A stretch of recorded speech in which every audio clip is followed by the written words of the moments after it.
All right, guys, it's time for the Next Level Guy Show, a men's interview, interest, and improvement-focused podcast featuring interviews with the greats from all industries to help you better your life. Each week, a new episode features an interview with one of the greats, covering all aspects of their story, from life hacks to tips and protocols that have allowed them to live life on the next level. We then highlight concrete action steps that you can use to improve your life. And now, your host, Ian Dawson McKay.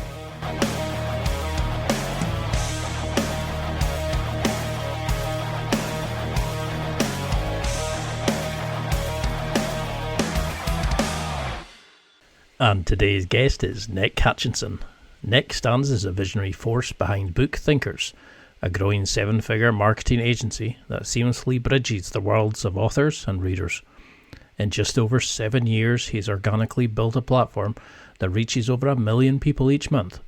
Nick's podcast, BookThinkers, Life-Changing Books, is a global top 2% show that features captivating interviews with world-class authors such as Grant Cardone, Lewis Howes, and Alex Hormozi. Through the use of his platform, Nick has helped hundreds of authors expand their reach to hundreds of millions of readers and drive significant revenue growth as part of their book campaigns. His expansive services include short-form video production, podcast booking, and social media brand building. Now Nick has dedicated his life to helping millions of readers take action on the information they learn and rise to their potential through his books, speaking, and personal brand as a whole. This was the inspiration for his new book, Rise of the Reader, where he dives into the strategies for mastering your reading habits and applying what you learn. And in this interview, we discuss the power of books, his new book, Rise of the Reader, how you can reduce the learning curve for success through reading, and how you can level up your life right now with a book, and so much more. And now, let's get to the interview.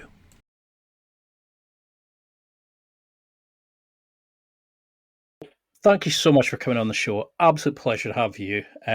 Follow your podcast regularly. I can show you my cast box. For those who maybe don't recognize your name, how would you introduce yourself? Sure. Well, my name is Nick Hutchison. I am the founder of a company called BookThinkers that helps authors promote and market their books. We have a podcast where I'm grateful to interview some of the world's best nonfiction authors in the worlds of personal development, health and fitness, personal finance, investing, mindset, happiness, and all of those subjects. And I just put out my very first book, Rise of the Reader, Strategies for Mastering Your Reading Habits and Applying What You Learn. I'm located in the Boston, Massachusetts area, and I love all things related to life. I mean, I read hundreds and hundreds of books, and I just can't satisfy this curiosity of mine. Oh, great answer, because that is something we were talking about just before we started. Was I buy a lot of books, I read a lot of books, but I don't know how to apply them to my life, and that's why I love your new book, Rise of the Reader, because you're not just saying read more, you're actually saying here's what to do with it, here's how to actually improve your life with it. Because you mentioned in the book that 50% of adults have not finished a book in the last year. Why do you think we kind of die off reading books after school? Why? Is it because we're forced to at school? But surely there's nothing better than sitting down with a hard book and just getting lost in fantasy land. Why do you think we stop reading? Yeah, two things come to mind immediately when you ask me the question. Number one is what you highlighted. When we grow up in the traditional public education systems that exist today, we're taught to read things, we're forced to read things that don't interest us. And then we're quizzed and penalized if we don't think the same way that the teacher does. So that creates a distrust with these physical books sometimes. I mean, I know that happened for me at least. When I was growing up, I had this sense of curiosity, but I was constantly penalized for not reading and thinking the same way that my teachers did. So I think that's one thing that comes to mind that we could fix in the education system. The other thing that comes to mind is in today's world, we have instant gratification, constant cycles of dopamine just hitting our brain over and over and over again with social media. So we can open up Instagram or TikTok or YouTube and we could see one new video every 10 seconds on any subject that we want. In fact, it's optimized for subjects that bring us excitement, that create an emotional reaction. Whereas a book is a longer investment. You have to delay gratification sometimes. You have to think about your future self, not your present self, when you dive into some of these books. And so they're not as fun. They don't bring your brain as much short-term excitement.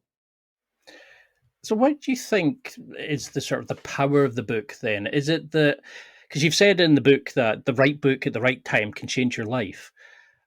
And for you, I think it was the 4-hour work week initially that kind of initially created that spark. But how, if you're a guy sort of listening to this and going, okay, I do read some good books, what is it about the power of a book, do you think? Is it just we need to find that one spark, that one book that sets us off? You know, how can we start this reading journey if you haven't picked up a book since school? I would think about starting your reading journey through this lens. Books solve problems. If you're dealing with a problem on a daily basis, you might think it's unique to you, but chances are somebody else has figured out how to solve that problem. I mean, about 100 billion people have lived before us. Millions of them have written books, and thousands of those books probably detail somebody overcoming the same problem that you're currently trying to fix. Now, here's the scary part. If you don't address the problem that you're facing on a daily basis, whatever it is, it could be health or fitness, it could be related to your happiness, your personal finances, it doesn't matter. Over the next 30 years, so 365 times 30, you'll deal with that problem almost 11,000 times. So instead of trying to fix the problem yourself, shortcut it. Somebody else has documented what might have taken them decades, and you can read it in days. And you can solve that problem and live a better life. So that's how I think about starting these books. You can solve problems in just about any area of your life for $20 and a few hours of your time. And social media videos don't do that, right? Books do that. Because that comes across in about how you can pay £20 and have so many life-changing prompts, thoughts, ideas, and questions every page. Whereas, you know, instead of buying a conference, instead of buying this or a car or like a trip around the world, you can completely change your life with one book. But you didn't initially start reading. And I believe was it an internship? You just kind of needed a bit more excitement in your life. What was it missing at that point, do you think? And what led that initial, right, that's it, I'm going to go buy a book? Was it just to pass the time or more? No, it was a few things. I took this internship going into my senior year of college or university, whatever you want to call it. And my boss at the time, Kyle, I think he recognized some unfulfilled potential in me. All right. I was this 20-year-old sort of know-it-all, sometimes arrogant, little bit of ego. But clearly I had a lot of room to grow and improve. And so Kyle started to take me on some local sales trips. And he would put on podcasts in the car, business podcasts. I mean, that was my first time ever listening to a podcast conversation before, right? I would normally just listen to music. And I was commuting 1 hour each way, 5 days a week to this internship during that summer. So that was 10 hours a week in the car. And I was just listening to music. And so Kyle basically said to me, hey, Nick, listening to the same song or the same playlist, right? The same music for the 300th time, it's not going to help you improve your life. It's not going to get you closer to where you want to be. If you want to step into this company and be powerful and make a lot of money, you have to improve your skill sets. Music's not going to do that for you, but the right podcast might. So I started listening to podcasts. I mean, about all sorts of different subjects. And over time, right, I'm spending a lot of time in the car. Over time, I'm realizing that so many of the successful people being interviewed, they're giving at least some credit for their success to the books that they're reading. And I heard the same titles over and over and over again. Rich Dad, Poor Dad by Robert Kiyosaki. The Richest Man in Babylon by George S. Clason. The 7 Habits of Highly Effective People by Stephen Covey.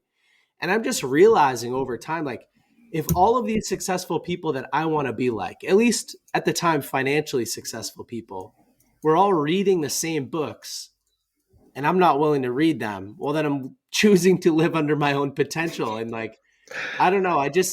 There was something about it. I was like, I have to just go see what this is all about.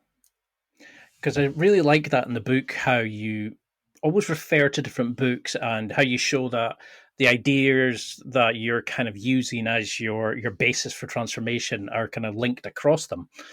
What was it about the 4 hour work week that kind of resonated with you so much that you even got it like sort of key messages from that book tattooed across your all your body, above your heart, above and your wrist, and that.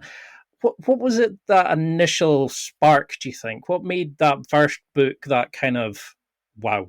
Was it the way Tim wrote, or was it something deeper? Do you think that it? Because you talked about getting over your social anxiety by selling door to door, and then you read about how to eliminate that further and further. But what was it about the 4 hour work week that was it? A 19 point for you? Well, it addressed some major things that I had always been uncomfortable with. So number one, growing up in the traditional US public education system, you're always taught that failure is a bad thing. And so every time you deviate away from the expected answer, you're penalized for it. And so you're taught to fall in line. You're taught to be a good soldier. You're taught to stand at your place in the conveyor belt and do your little widgets or whatever and keep moving on. And so I always felt like a little bit of a rebellious nature to that idea. And it always created a level of discomfort. Like I would do anything I could to break those rules, but still pass. So for instance, I took a calculus class when I was in high school, and they told me that homework only accounted for 10% of the grade. So I was like, well, I can still pass this class pretty easily. Even if I don't do super well on my exams, I can still pass with a 0% homework average. So I never did my homework. So it was always like this rebellious nature of like, I don't want to be told what to do. And then finally, I read this book, The 4 Hour Work Week, where Tim Ferriss gives voice to this. And he says, hey, society has a box. It has a set of expectations. And when you deviate outside of the box, everybody out there will judge you and they'll kind of force you back in. But you don't have to live that way. And it was the first time anybody in my life had ever said, hey, I think I know why you are uncomfortable. Like you're a little bit rebellious. You don't think the same way that everybody else does. And that's okay. You can design a life that's fulfilling to you. And here's how I did it. And I'm like, okay, this is my superhero now because he did what I want to do. And he's helping other people get there. That's the definition of a perfect mentor. So that was kind of like number one. And then number two was that I was working a standard 9-to-5 job in a cubicle. I was location dependent. So even though I was starting to work in the world of sales and entrepreneurship a little bit, I still wasn't free. And so it's the same idea as the traditional school system penalizing you. It's like your boss can penalize you and has control over you too. And so Tim was like, here's how you can build a business. Here's how it can be location independent. Here's how you can travel the world and only do things that you enjoy. And I was like, that's what I want. And that's what I went after. And that's what I've been able to build over the last 8 years or so. So that's those are some of the reasons. No, it's because I was the same with his book. I mean, it was the first book that kind of highlighted you are going to die. I think we all kind of assume that we can work, we can save, and we can do the things we want to do later in life. And his about mini retirements, and you suddenly think you can do this now. You don't need to wait till potentially you could be dead by the time you get to retirement age. You could not have the money, you could not have the facilities, you could not have the mobility. And I think that was the first book I was kind of like, whoa. And that put me on a kind of similar journey. Not a successful one, but because you mentioned in the book about how people read for entertainment, but not also for like involvement. How they don't do. Where is it? You said they don't do as much for education, but they do as much for entertainment. And you talk about the intention to read a book, etc. But how would you get somebody to stop and say, what's wrong with me now, to know the kind of books or the kind of topics to look at? Or is it just read more to kind of find the thing that resonates with you more? I think if you're just starting out and you're brand new to this world of personal development, you can read with some intention. But I do think, like you're sort of highlighting, quantity matters more than quality when you're first starting. So read everything. Read about every different subject that you're interested in. read about health and fitness, read about personal finance and business, read about mindset, read about meditate, read about anything, business, whatever. And over time, you'll start to understand this entire landscape of personal development, and you'll get a solid foundation for what you need to work on. Because as you're reading, you're cultivating more of a sense of awareness, I think. So over time, it shifts from from quantity to quality. Once you have a good understanding of what you need to work on and your place in the world and what human beings are capable of doing in the first place, what industries exist, then you can start to target, okay, here are the problems that are holding me back. That takes a base level of awareness that I don't think most people have. There's a great analogy in the beginning of a book called The Mastery of Self by Don Miguel Ruiz Jr. And he says, imagine you're at a party. You just wake up, you're at a party. And everybody in this party is drunk. You're the only sober one there. And they're swinging from one end of the emotional spectrum to the other. They're totally oblivious of what's going on, but they just keep drinking the poison. They're totally unaware, but you are aware. It's like, that's how I felt when I first started reading personal development books. It's like, how does nobody else pay attention to this stuff? The world's best people in every single industry that's ever existed, they've all condensed their greatest life lessons into books, and we can buy the books for 20 pounds or $20. It doesn't make sense. Why aren't more people aware of this? But it does take like some type of base level of awareness, I think. I keep using that word awareness, before you can really start to set intentions. So if you took somebody now who starts, I mean, 'cause when I first started, I was fed up with friends I was sitting in a bar going, I don't want to be here, but I wanted more from life. But I didn't, I was afraid of being the outset person. And eventually I kind of just had to be the outlier and sit and read and create a podcast and be that strange guy that doesn't go to the bars. And I realized there are more and more people, and then you find these experts, the mentors, the books you can buy. But how do you start making reading a kind of lifestyle habit? In that first instance, would you get them just to read without taking notes? Because you talk a great amount about intention and revisiting your intentions and bookmarking your days and things like that. But how do you get them just to enjoy reading again? Is it picking up fiction? Is it kind of just like you're saying, reading anything and anything, and just if it's not enjoyable, pick up the next book? What kind of initial to get over the I don't want to sit down and read? You know how, because we're all dopamine hunting. How do we get back into just sitting and enjoying the journey of a book? There are a couple of places that I'd recommend people start. Number one, you can read fiction, right? Fiction is much larger in terms of the number of books sold for a reason. People love to escape. They love to read about other worlds. And I think that that's great. The other place that you can start, and this is a great one for people who they're interested in like business and nonfiction and health and those things, but they don't know where to start. I say read biographies, books written about your favorite people that you want to learn more about, because they sort of read like fiction, like you're reading a story. It kind of plays like a movie in your head, so you get the best of both worlds, but you're also learning about what real human beings did and about how great you can actually be when you apply yourself. And I think that's another great place to start. So if somebody is a really big fan of a certain sports player, or they're a really big fan of a certain entrepreneur, there are books written about those people. And that's a great way to stick with the reading habit, because you're excited and you kind of know the content, but at the same time, you're learning about human potential. Because throughout the book, you mention and refer to a lot of great books, a lot of great writers, a lot of great ideas through it. And it's a kind of who's who of the top books. But there's also some sort of, oh, I didn't know that one. I'm going to have to go buy that. I'll have to read up on these, because it's somebody who reads a lot. I go, oh, all right, I want to check that. But for somebody starting out, were there kind of readers or types of books that you think we should all check out first?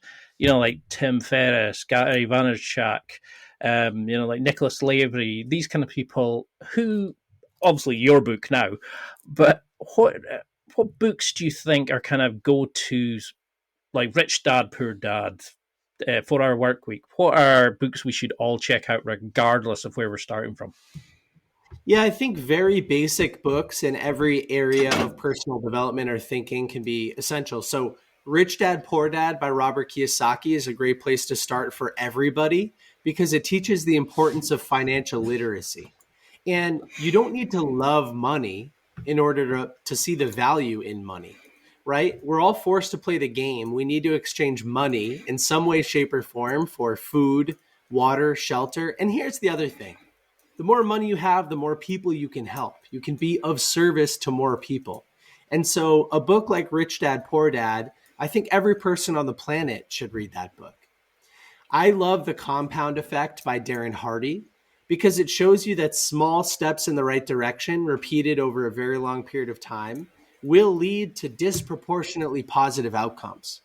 Another way of saying that is that you don't have to take these big, scary leaps to become successful. You can eat an elephant in one bite at a time.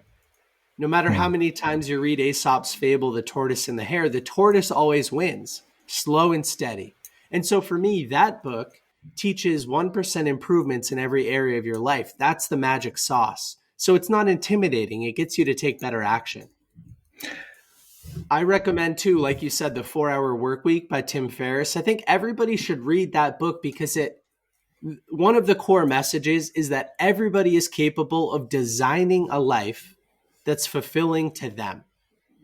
You don't have to work a job that you hate. You don't have to be in pain every day. You don't have to be in debt. You can be happy, healthy, and wealthy. All of us can be that way. And Tim sort of shows you how he did it so you know it's possible, and then he gives you the mechanics to do it in your own life.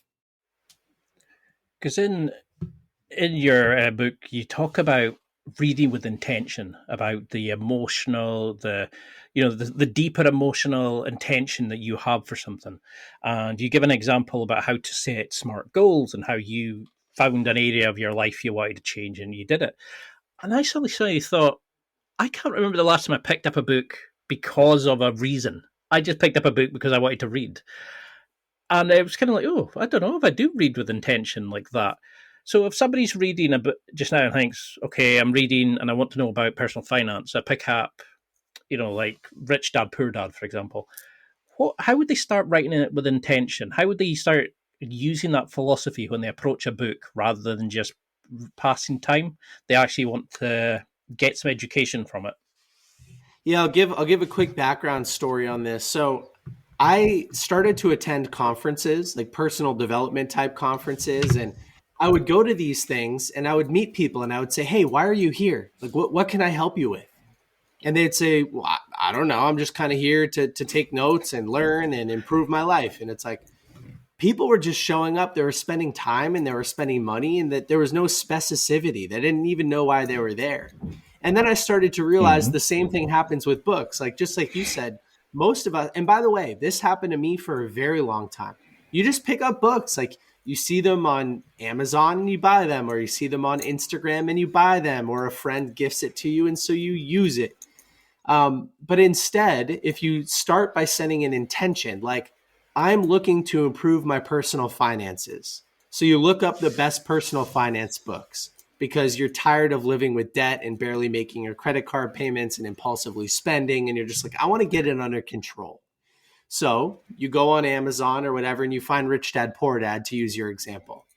When I get the book, I love to read the front cover, read the back cover, maybe the introduction, and I get a good sense as to what the book is about. Normally, the author is going to tell you what you're going to learn and what they're going to teach you.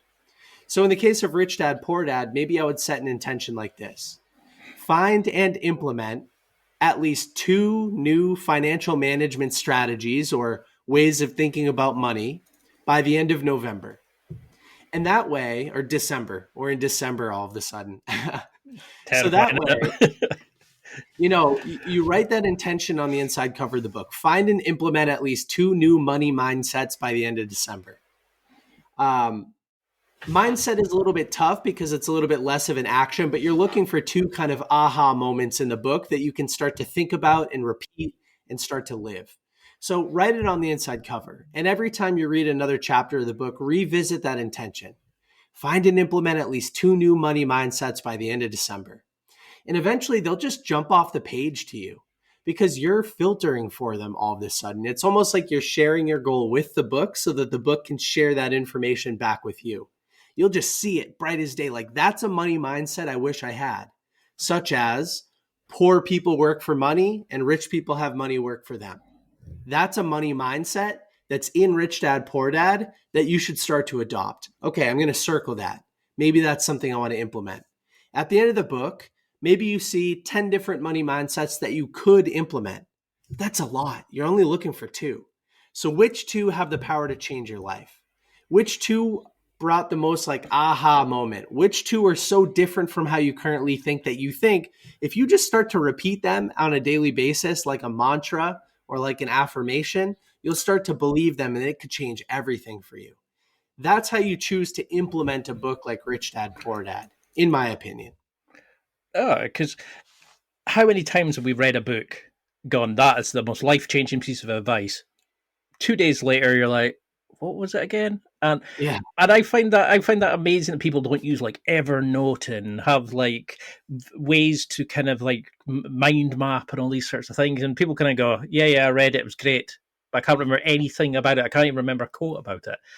So how do you then, because you talk about using your RAS in the book, you talk about using these kind of like paradigm shifts and new ways of looking, and you give great examples from your own personal life to tips from the book, and then how to then go and take it forward a concrete step. So how would you start with a book to start taking notes, to find the key points, but then to understand to then use it with intention, not just to kind of collate and consume, but to actually use?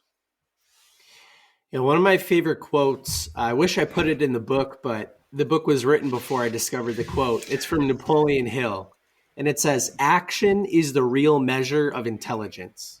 Action. Action is what separates you implementing a book and you just consuming a book, right? That's the missing piece. You need to take action on what you learn. Action is what creates real world results. So when I'm reading through a book, I love to set that intention, like I said, in the intention piece, the SMART goal, right? Specific, measurable, attainable, written and relevant, time bound, why is it going to change your life? That type of thing. You write it on the inside cover. That has action baked into it because you're looking to create a result. You're looking to change something. So as you're reading through the book, I recommend these days, I didn't always do it like this, but these days I only take notes. I only circle page numbers and highlight stuff and take notes on information that I could take action on. Because I used to think like, oh, that quote is interesting. But you can't take action on a quote. Action is the real measure of intelligence, Napoleon Hill. Useful, but can't really take action on it, right? But putting money to work for you while you sleep, using the strategies in Rich Dad, Poor Dad, you could take action on that. So that's, I think, a little bit more important. So as you're taking notes, at the end of the reading experience, like I mentioned before, you might have 10 or 15 different things that you could choose to implement, right? These are action items that you found in the book that the author used to create the same outcome you're looking for. And so not every action is created equal. I don't think you should take action on everything that the author recommends because sometimes that's unrealistic and it creates procrastination, right? It's like eating an elephant in one bite instead of one bite at a time.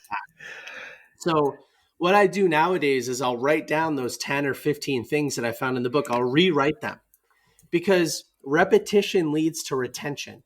You can form a better relationship with something, not only reading it once, but going back through, reading it a second time and rewriting it on a piece of paper, and then choosing, okay, what 2 or 3 things do I want to implement here? And then putting them in your online Evernote notebook, which is what I talk about doing in the book. And then even putting them again into your activity tracker and setting a goal around taking action on them. So this is like my whole universe of taking action on the books that I'm reading. And I'll kind of wrap up my rant here with one other point of context, which is that I used to optimize for reading a certain number of books. Right at first, it was a book every 2 weeks, 26 books a year. Then it was a book every week for a while. 52 books a year. There were years where I read over 100 books, right? So 2 books a week. And I was just sort of checking boxes, right? Like you're talking about, circling stuff, taking notes, but not choosing to take action on it. And I realized that I was moving too fast. I was trying to take too much from each book. I was like hoarding the notes. But I realized I would have been better off if I had just implemented one thing from each book instead. So now that's what I really optimize for. Like the basic minimum activity is just implement one thing from each book that you read. Really try it out. The best piece of advice from each author. And I think that's that's leveraging action instead of just information. And I think that's created a lot more momentum in my life. Because that really hit home. And I was reading it, I was kind of like, yeah, I do the first 2 sections. I get the book, I take the notes, and then I stop. And you talk about how being able to fail is such a key thing to do. You know, that we're taught you can't fail, you can't show weakness, but we need to really start moving and doing things in life. So how have you found the key kind of people you've spoken to? I mean, you've had the who's who of guests. How have they kind of addressed failing, getting over the embarrassment, getting over weakness, of making mistakes, of things going wrong? You know, in your own personal journey, how have you learned to kind of get over that initial inertia of, whoa, no, let's not make a mistake. That might be an ego. That might be our masculine. How do we get over the guy of, like, my ego might take a hit, but I need to do this to be a better person, to be a better version of myself? Yeah, I've studied a lot of Stoicism over the last few years, and Stoicism helps you deal with ego in a really healthy way. You know, I read "Ego is the Enemy" by Ryan Holiday. I read a book one time called "Rethinking Narcissism," which was all about ego representing itself in a negative way. I've read a lot of Eastern philosophy, like Buddhism type thinking, you know, and a lot of different religious and spiritual texts, books on awareness, really trying to get to the bottom of this whole ego thing, because it really did stand in my way for a long time. And I think I've realized that, you know, I've heard it said this way: a good day for the soul is a bad day for the ego, or something like that. And it's the idea that, you know, when you are of service to other people and you are putting good karma out into the universe, it's not always so good for your ego. Sometimes you need to step aside. You need to give other people credit. You need to accept that you don't know everything. And it's a humbling experience.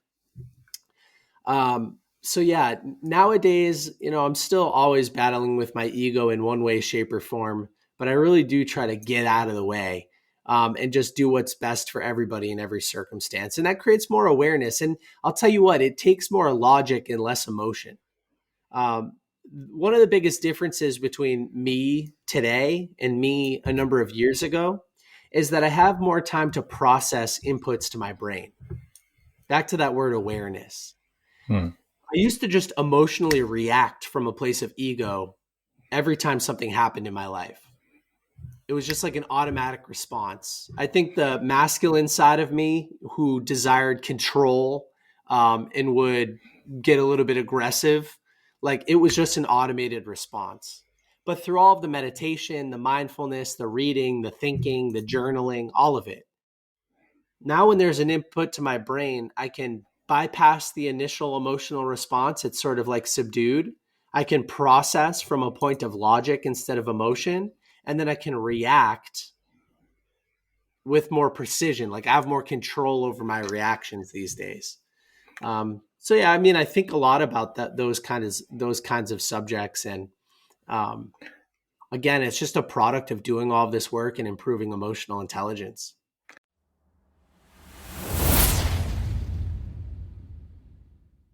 It's time for a quick break. There are millions of potential products to buy, so how do you know which ones are worth your hard-earned money? Simple. You go to nextlevelguy.com/affiliates and explore those that will transform and improve your life.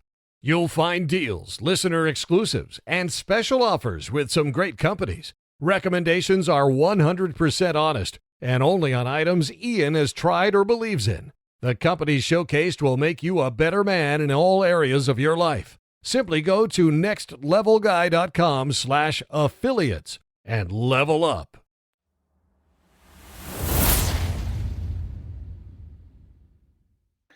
Because that's the thing, isn't it? As soon as you fail once, people go, oh, no, no, no. Well, I'm not touching that. And I like in the book where you talk about the future me versus the current me. I mean, I do that now. I sometimes think, what am I doing now that's going to benefit me later on? I might not see the benefit now, or what should I be doing now to live the life that I want later on? And I think you mentioned in the book about how we create our own resistance. It's not real, it's in our head. Is it just throwing ourselves into as many different things to trial to overcome that ego to get to that level you're at, do you think? Is it through repetition, or is it quality effort over quantity of effort? What's your opinion on those sorts of areas? Yeah, there are so many different variables. I think as far as the failure ego piece for me, realizing that all of the world's most successful people fail and they fail constantly. I mean, think about Elon Musk with SpaceX. He had 3 failed rocket attempts before his 4th one was successful. He spent $100 million and employed hundreds of people and had no success for years and years and years, was laughed at in every area of the media. Now he's the richest man on the planet. And that, by the way, that story reigns true for literally every single person that we think about as successful. And the people that have the most positive impact, they all constantly fail. And so eventually you realize failure is part of the process. Failure teaches you how to become better. It gives you data. It just is what it is. Like if you expect it, it doesn't surprise you. And so that helped me in a big way. I just started to expect failure. As far as like thinking about future self, I think it was Jordan Peterson too, say something like this one time. He was like, there are an infinite number of future versions of you. Like they all exist out there somewhere. But every single day when you make a decision, you're narrowing the list a little bit, right? Like if you choose not to get up and exercise today or record a podcast today or eat healthy today, like you're crossing off a bunch of future versions of you that aren't going to exist anymore because you decided not to feed them. So you always want to feed the positive. Like I think about James Clear. Every action you take today is a vote for the person you're becoming tomorrow. No single vote matters that much, but like as they accumulate over time, they really do. And so we have control over the person we're going to be in 5 years. They're being made today by the choices that we make today. Every single habit is creating a different person in the future. And so, yeah, I try to really think about that a lot. Like, is Nick in 5 years going to be happy that he did this podcast? Yes, he is. It's such a better use of my time than sitting there scrolling on social media, right? So that's kind of, I'm always thinking about like, is Nick in 5 years going to be happy that he's doing this stuff? I love the way you look at things, because I remember I can't remember which book I got it from, but I remember somebody saying, imagine you do die and there is a God, there is a heaven, whatever your outlay of it would be. And his idea of hell was going and meeting the person that you could have been, or meeting versions of him that was possible if they'd taken these opportunities. And that scared the shit out of me, basically, that I was living a life to try to appease other people or fit in. And I wasn't living to be who or what I was meant to be. And it suddenly terrified me. And I love how you've got reminders of that you will die, of these kind of teachings that you've learned. You've mentioned about your activity trackers. How do we then take these ideas and then start using them? Say if we read for our work week and we take one key thing from it. I know you outlined it great in the book, but as a kind of teaser, how do we use these activity trackers to start bettering our lives? Yeah, Peter Drucker, who's a legendary management guru, he's a thinker. He would always say, what's not being measured can't be managed. So we need a place to measure our activity. We need to understand our baseline of activity. And if we choose to implement something, we need to know whether or not it actually creates a positive change for us. That's step number one. Because without that, what's the point of doing anything? You need certainty. Certainty creates momentum and it gives us positive feelings. And so I built this activity tracker that's available to anybody that buys the book.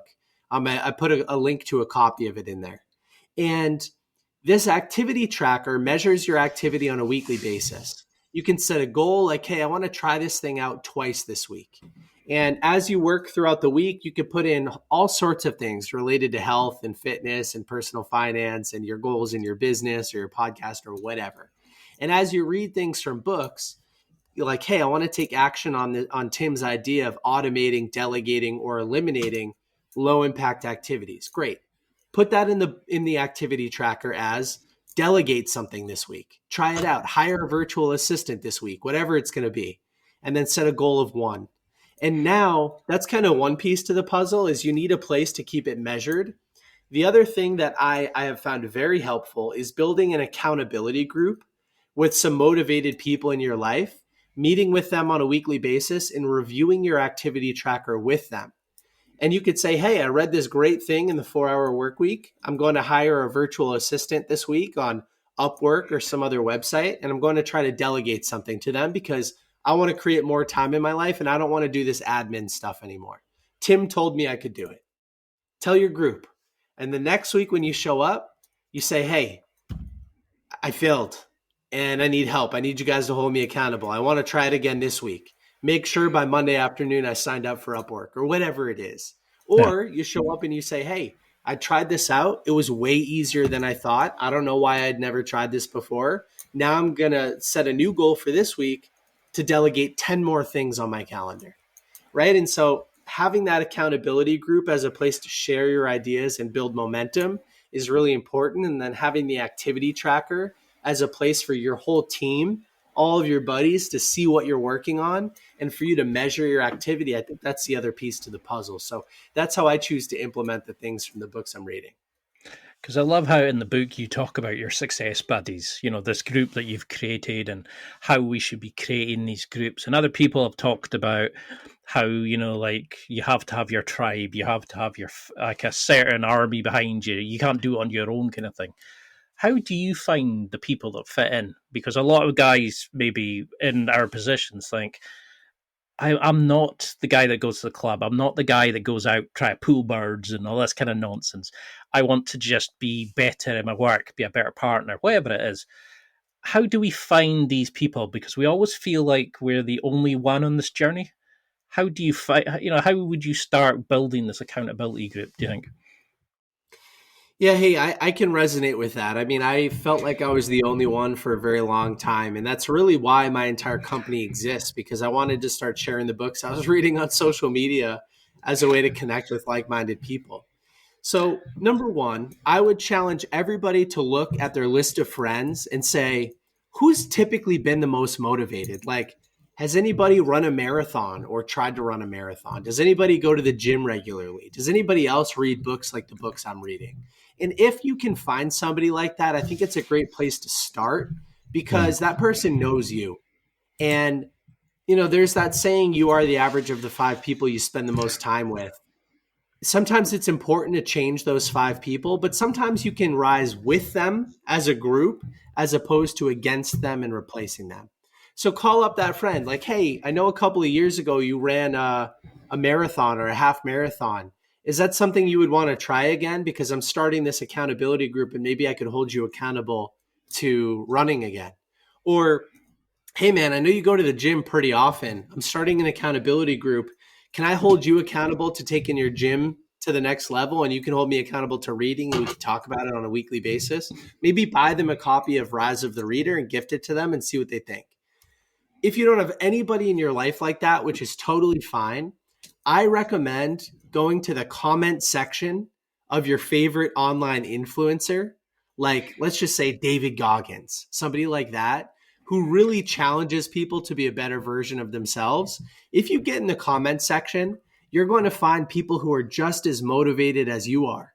And you can shoot them a message and say, hey, my name's Nick, and I'm reading David Goggins' book, Can't Hurt Me Again, for the 3rd time. I would love to meet on a weekly basis and implement some of the tactics that he talks about in the book, like the accountability mirror, with some people who also love his content. Are you up for a Zoom call so I could kind of get to know you and share with you what I'm thinking? And like if you're messaging people in communities like that, odds are they're going to be open to a call. Not everybody, maybe 1 out of every 5 people will be open to a call, but you can really meet people who have that same pre-existing desire for getting more out of life by filtering for them in the right places on the internet. Because you get that, don't you? People say, "Oh, I'm scared to go to the free weights section in the gym. They're all big meatheads," and you think there's some of the nicest people who are keen to help others and share their knowledge. And I think that's why I love your podcast. Is you kind of take these expert things and you distill them down to actionable steps, and I always get something from every episode. I mean, you've had some amazing people, but you even referred to that in the book about how they're not gods, they're not superheroes. They've just taken action. They've just kept going and going. From all these amazing people you've interviewed and written about in the book, what are your key takeaways, do you think, about top performers, the one percenters, the whatever you want to call them? What makes them so unique compared to as mere mortals, if you want to call us that? Well, just like you mentioned, they're not superheroes. They're all just people. And that, I think that was a big takeaway for me. Like nothing is as fancy as it seems. Having spent time with a lot of these big personalities, they're just the average Joe. But what they did do was they persevered a little bit longer. I think one of the big lessons so far for me has been that success and failure are the same road. It's just that the people who succeeded, they pushed a little bit farther. They navigated a few more extra obstacles. They overcame a few more flat tires, right, on this road to success. And they persevered a little bit. Like there is no overnight success. When you think of somebody like Grant Cardone, billions of dollars, the jets, the cars, all that kind of stuff, millions of social media followers, he's in his 60s. In his late 20s, 40 years ago, 30 years ago, he was in and out of like drug rehab and alcohol rehabilitation. And then he worked for 30 years and then he became successful. No. Or you think of Stephen Pressfield, who wrote about resistance in his book, The War of Art. He's one of my favorite guys out there. He was not successful until he was 55. He wrote for over 30 years straight without making any money. 30 years. And then boom, now he's on the Joe Rogan podcast like once a year, and on Tim Ferriss's show and stuff like that. But he's 80 years old. And so that's the thing is like, if you continue to persevere, you take feedback from your failures, you make small iterations, but you continue to persist, you will achieve success. And that's what I've found from all these people. It's just the compound effect. It's just consistently working in the same direction, collecting feedback, making iterations and improving. That's what I've found out. Because that's a big thing that you put in the book about compounding small wins, about how that you use these things and how to bounce back from mistakes, how to use your success buddies for accountability. You really cover a lot of the areas. And one of the things I thought was, I hadn't even thought about reading, like reading hygiene, about reading style, about how to, and I think you talk about, is it like distilling decades into days by reading books, but you also talk about how to read a book. That if you're not enjoying a book, you pick it up, get another one. But you also talk about just generally like bookending your days and how creating it as a lifestyle habit. So how do we read then? Somebody's very keen to get going, picks 8 great books out your list on the in the book. What do we do? How do we make reading part of our lives? I say start by reading for 15 minutes a day, maybe 15 minutes twice a day. You can, instead of trying to find time to read, you can just replace a low impact activity like scrolling on social media or binge watching Netflix or sports all weekend with reading a good book in small chunks. 15 minutes twice a day is 2.5 hours a week. If somebody is reading, let's just say, I don't know, in 2.5 hours, maybe that's a half a book a week. Here's the math that I put in the book. 15 minutes for somebody who's just starting out, that's roughly 10 pages. You do that twice a day, that's 20 pages a day. You do that 5 days a week, that's 100 pages a week. Most of these books are only 200 pages, so that's a book every other week. That's 26 books a year if you read for just 15 pages twice a day. That's not a big ask, to serve your future self and change your life, read 20 to 26 books a year, just 15 minutes twice a day. Not replacing all of social media, not replacing all of Netflix or sports, but just a little bit with reading a good book. It can do wonders for you. And so I think that's how you start. And just like you mentioned before, reading hygiene, like so many people tell me, hey, Nick, I can't read. I fall asleep every time I try to read. Well, when are you reading? Oh, at the end of the day, after I put the kids to bed, after a long work day, right before I go to bed. Well, no wonder you're falling asleep. Like you should be asleep. Your willpower is burned, your energy is exhausted, you have no more, you're ready to go to bed. And then you try to read. Like if it's that important to you, try reading when your energy is at its highest. Because like I said in the book, even the best cup of coffee in the world will taste bitter if you're in a bitter mood. Right? So don't try to read a book if you're exhausted and you're mad and you're annoyed and you just want to go to bed. Like that's not a good outcome. Read when your energy is highest and when you're in a good headspace. Because that's what I loved in the book was you take away all the BS excuses. It's like about like you watch chips while you're watching an AFL game. So you looked at how to remove the thing that led you to that bad behavior. And I love the way that you kind of you don't kind of ram it home. You just let it fester, and then the kind of people go, oh, yeah, I see where he's going with that. And it really hits home. But after creating this big empire where you've interviewed some of the most amazing people of all time, you talk about books and discussions about how they're changing your lives. Why then write a book? I know you're probably sick of this question, but what was the inspiration for this? Was it that you were not seeing the book that brought this kind of amazing a range of ideas together, or getting people to understand how to use the power of books? Yeah, so for some context for everybody listening or watching today, we have an Instagram channel that has about 150,000 followers, and it's all organic. These are real people that have grown over time because we share a new book recommendation every day on Instagram.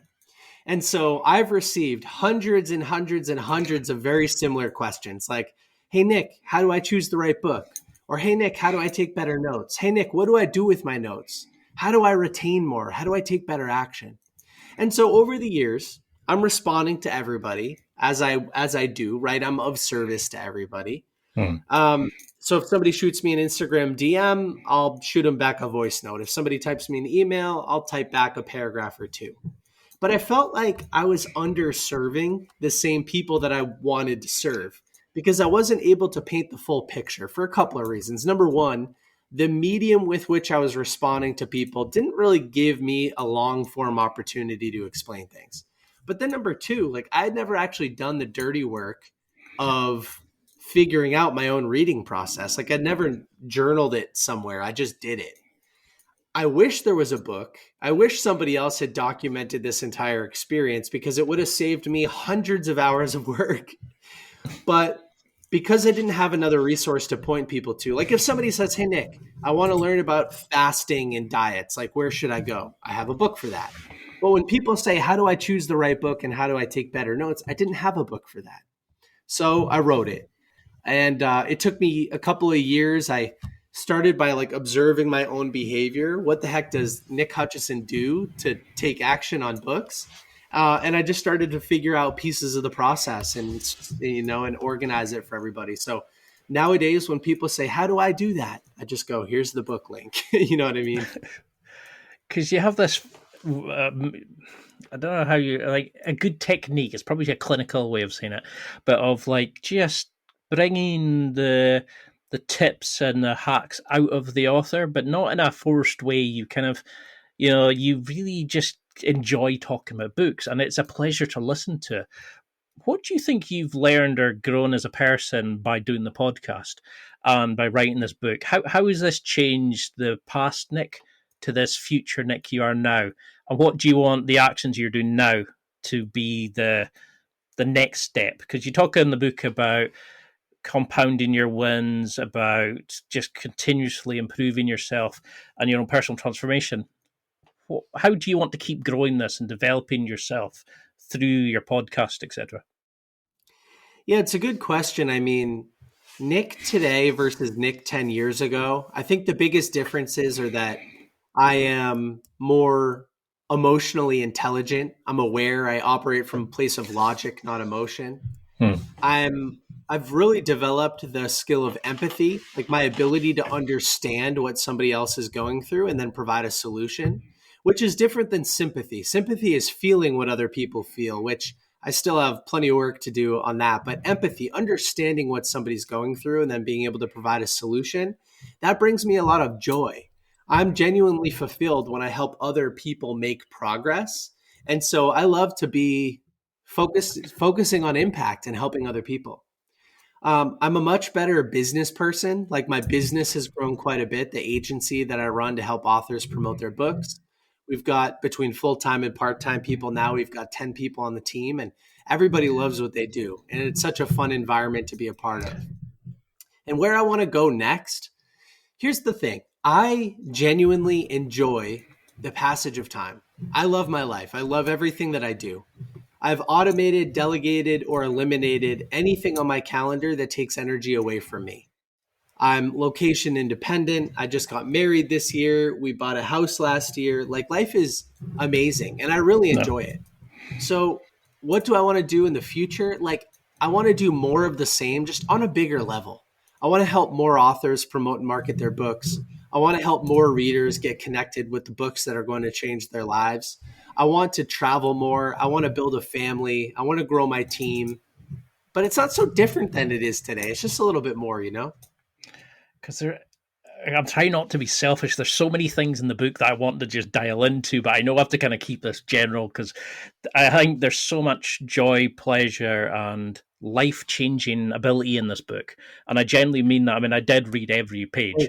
And I think that I love how you talk about enjoying the passage of time, how in the book about how it's actually sometimes better just to enjoy the journey rather than having the destination.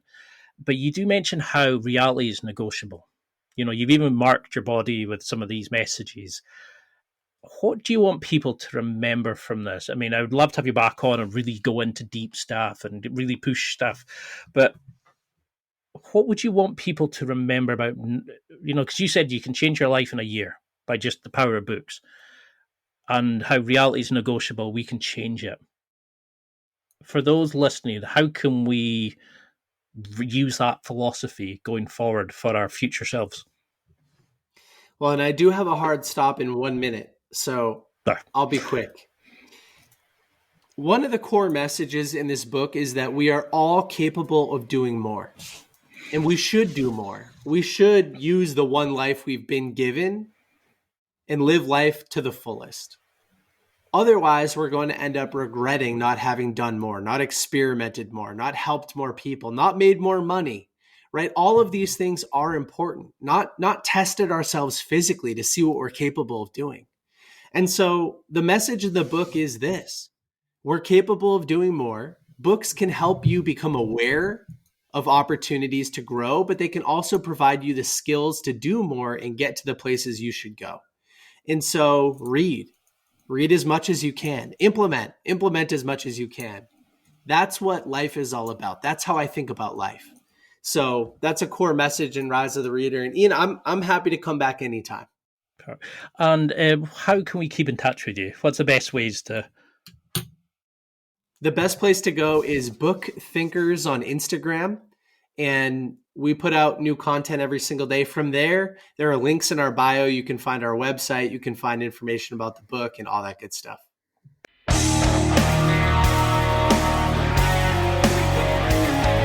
Well, that's it for another week. And thank you for listening. It's now time to take what you've learned and use it to develop and enhance your life with the key points mentioned. Listen, try it, embrace it, use it, and crush it. Now's your time to hit that next level in your life. If you liked this episode, then please leave a comment on the show notes or a review of the show on your podcast platform. Everything helps evolve the show. Until next week, keep seeking the next level in your life.